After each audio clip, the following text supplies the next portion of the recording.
ये है दिल्ली दर्पण।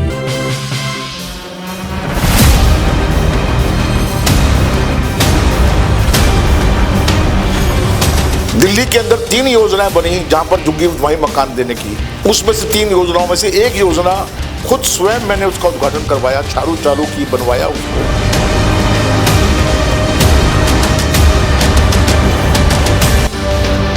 25 साल से सड़क नहीं बनी, सारी सड़कें वहां पर पीडब्ल्यूडी से बनवाई। पिछले 2 बार के चुनाव मुद्दों पर नहीं लड़ा गया, भावना पे लड़ा गया। दिल्ली एक तरीके से बेरी का झाड़ हो गया है, जहां पर लोग फंस गए तो कांटों के अलावा कुछ नहीं मिलता। कानून व्यवस्था जिस कदर बिगड़ गई है, वो स्थिति बहुत भयानक है, विस्फोटक है, और मैं उसमें उत्तरदायी मानता हूं केंद्र की और दिल्ली की दोनों सरकारों को।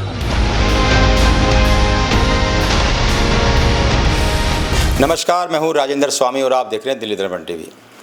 दिल्ली विधानसभा चुनावों का बिगुल बज चुका है। तमाम जो पार्टियां हैं, उनके नेता हैं जो टिकट की दावेदारी कर रहे हैं या जिनके नामों की चर्चा है, हम आपकी उनसे मुलाकात भी करवा रहे हैं और साथ साथ क्या मुद्दे रहने वाले हैं दिल्ली में, किन मुद्दों पे चुनाव लड़ा जाएगा और उनके इलाके के क्या मुद्दे हैं, लोकल मैनिफेस्टो वहाँ क्या रहने वाला है, इस पर भी हम उनसे चर्चा कर रहे हैं। तो इस वक्त हमारे साथ हैं वजीरपुर के पूर्व विधायक हरिशंकर गुप्ता, राष्ट्रीय प्रवक्ता हैं कांग्रेस के। हम इन्हीं से बात करते हैं। गुप्ता जी, हम विधानसभा की तो हम बात में करेंगे ही, आपने भी बहुत जो भी कार्य करे उन पे भी, लेकिन दिल्ली में इस बार क्या बड़ा मुद्दा रहने वाला है? जिस तरह से आम आदमी पार्टी और विपक्ष ये बता रहा है कि दिल्ली में जो क्राइम कानून व्यवस्था है वो भी एक बड़ा मुद्दा रहने वाला है। इस चुनाव के अंदर अब तक के जो 2 चुनाव हुए, 2014 और 2019 में, उससे पहले कांग्रेस की सरकार थी, इन चुनावों में 2 बार की अपेक्षा चुनाव में जो विषय रहेंगे, मुद्दे रहेंगे, वो बिल्कुल अलग रहेंगे। पिछले 2 बार के चुनाव मुद्दों पर नहीं लड़ा गया, भावना पे लड़ा गया, और कुछ विशेष कारणों से एक तरीके से केजरीवाल के समर्थन में एक बड़ी लहर थी, बड़ी आंधी की तरह से था। लोगों ने विषय को नहीं देखा, अहित को नहीं देखा, और चुनाव में केजरीवाल जी को वोट दिया, उनकी पार्टी के लोगों को वोट दिया, बिना ये देखे कि विधायक की गुणवत्ता क्या है, विधायक की क्वालिफिकेशन क्या है, विधायक का सामाजिक और राजनीतिक अनुभव क्या है। इसके बगैर देखे ही जिसको भी उन्होंने मैदान में उतारा, किसी भी विधानसभा सीट से, उसको उन्होंने चुनकर भेजा। ये 2 पार का रहा। लेकिन इस बार नहीं है। इस बार तो चुनाव में जो मुद्दे हैं, असली मुद्दों पर चुनाव लड़ा जाएगा। दिल्ली में मुद्दे कमी नहीं है। दिल्ली में नाना प्रकार के मुद्दे दिल्ली के अंदर हैं। सबसे बड़ा मुद्दा दिल्ली के अंदर जो है वो पर्यावरण का है, प्रदूषण का है। आधी दिल्ली से ज़्यादा इस समय लोग बीमार हैं, सांस की प्रॉब्लम है सबको, सब लोग डॉक्टर की दवाई के बगैर जिंदा नहीं रह सकते। आज ये हालत दिल्ली के अंदर हो गई है। दिल्ली एक तरीके से बेरी का झाड़ हो गया है, जहाँ पर लोग फंस गए तो कांटों के अलावा कुछ नहीं मिलता है। लोगों ने तो दिल्ली आना बंद कर दिया है। सैलानियों की संख्या 0 के बराबर हो गई। अब तो केंद्रीय मंत्री भारत सरकार के भी कहने लगे दिल्ली में रहना दूभर है, दिल्ली जाना पसंद नहीं करते हम लोग। जिस केंद्र सरकार का तमाम कार्यालय, तमाम कामकाज दिल्ली से होता है, उसके मंत्री ये बात कहते हैं। आज नितिन गडकरी ने इंटरव्यू में ये बात कही कि दिल्ली में जाना दूभर हो गया है, दिल्ली में हमें जाना नहीं चाहिए। लेकिन अभी हम बात कर रहे थे कानून व्यवस्था की, क्या स्थिति है पूरी दिल्ली में? क्या सचमुच एक बहुत बड़ा मुद्दा इस बार बनने वाला है? खाली अगर हम वजीरपुर की भी हम बात करें तो क्या स्थिति देख रहे हैं आप? बहुत भयंकर है। कानून व्यवस्था जिस कदर बिगड़ गई है, वो स्थिति बहुत भयानक है, विस्फोटक है, और मैं उसमें उत्तरदायी मानता हूं केंद्र की और दिल्ली की दोनों सरकारों को मानता हूं। सिर्फ मीडिया के माध्यम से सुर्खियों में बने रहना और लोगों के बीच में प्रचारित होते रहना, यही काफ़ी नहीं होता है। जमीन पर उनकी जो हालत आज है, जमीन पर उन्होंने कोई काम नहीं किया। जमीन को जो उनकी हालत है वो दिल्ली की जनता जानती है। केंद्र सरकार, दिल्ली सरकार दोनों बजाय इसके कि स्थिति को सुधारें, प्रयास करें, ठोस कदम उठाएं, वो आपस में लड़ाई झगड़े के चक्कर में लगे रहे।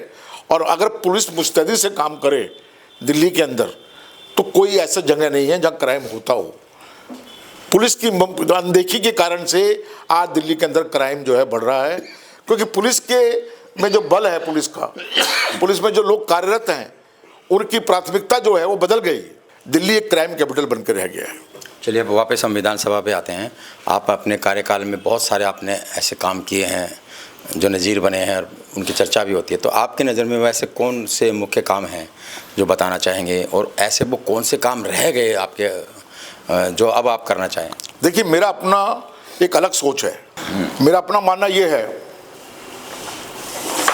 कि विधायक के काम अलग किस्म के होते हैं, संसद सदस्य के काम अलग किस्म के होते हैं, निगम पार्षद के काम अलग किस्म के होते हैं।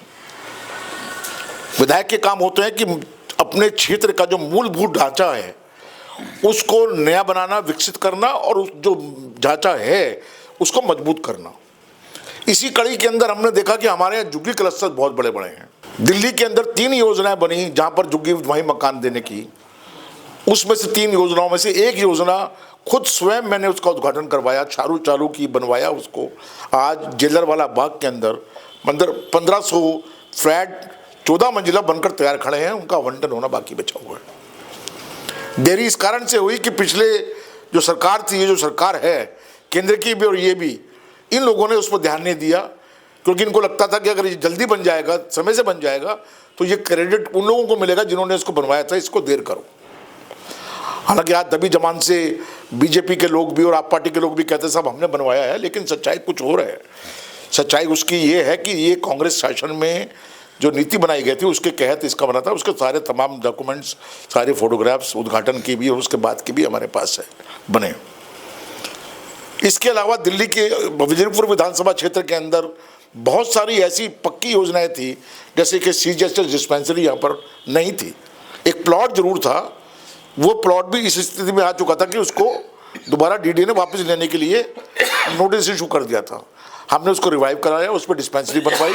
आज सैकड़ों हजारों लोग उसका लाभ उठा रहे हैं प्लॉट का।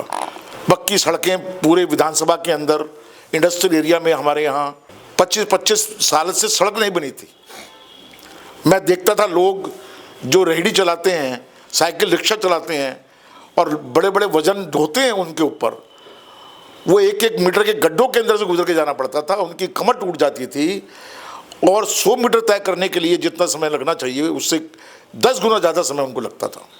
सबसे पहला काम हमने ये किया, कपिल सिब्बल जी को बुला के, हमारे मंत्री थे राजकुमार चौहान, शीला जी के माध्यम से उसका हमने सारी सड़कें वहाँ पर पीडब्ल्यूडी से बनवाई।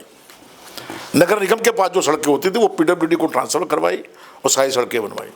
आज़ादपुर से लेके प्रेमबाड़ी पुल तक का जो एलिवेटेड रोड है उस समय वो हमने बनाया, क्योंकि यहाँ पर 3 ऐसे कट हैं जहाँ पर लगातार जाम लगता था, जिसके कारण से मैंने अपील की शीला जी के सब पास जाके, उनसे निवेदन किया कि आप एलिवेटेड रोड दिल्ली में कई जगह बना रही हैं, तो ये एक पैच ऐसा है कि यहाँ पर अगर एलिवेटेड रोड बन जाएगी तो उसका हमारी विधानसभा को बहुत लाभ होगा। उन्होंने बनाया वो, और आज वो बनकर तैयार है। ट्रैफिक में कितनी सुविधा है ये आप खुद देख सकते हैं उसके अंदर।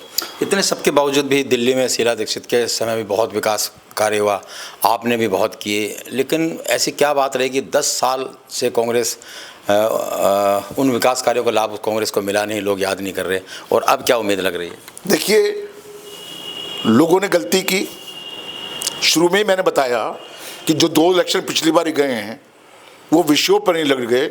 लोगों ने अपना पराया नहीं समझा, हित अहित नहीं समझा, और भावना में बह के, झूठे वायदों में बह के, एक भ्रम की स्थिति में आके उन्होंने केजरीवाल को वोट दिया, और केजरीवाल 2 बार जीते हैं। लेकिन आज वो स्थिति नहीं है। आज वो स्थिति बिल्कुल बदल चुकी है। एक तो उनके पास जो पार्टी है, उस पार्टी के अंदर कोई ना तो विचारधारा है, ना उनकी कोई नीति है। 1 मैन पार्टी शो है जो वो चलाते हैं, और जिसको चाहे रखते हैं, जिसको चाहे निकाल देते हैं पार्टी के अंदर से। उस कारण से भी वहाँ विवाद और आपस में सरफुटव्वल बहुत तेज़ी से वहाँ पर उनका बढ़ा है। एक सीट के ऊपर इस लालच में कि हम जीत जाएंगे तो कोई एक लॉटरी खुल जाएगी हमारी। बहुत सारे उम्मीदवार कई जगह खड़े हो गए हैं।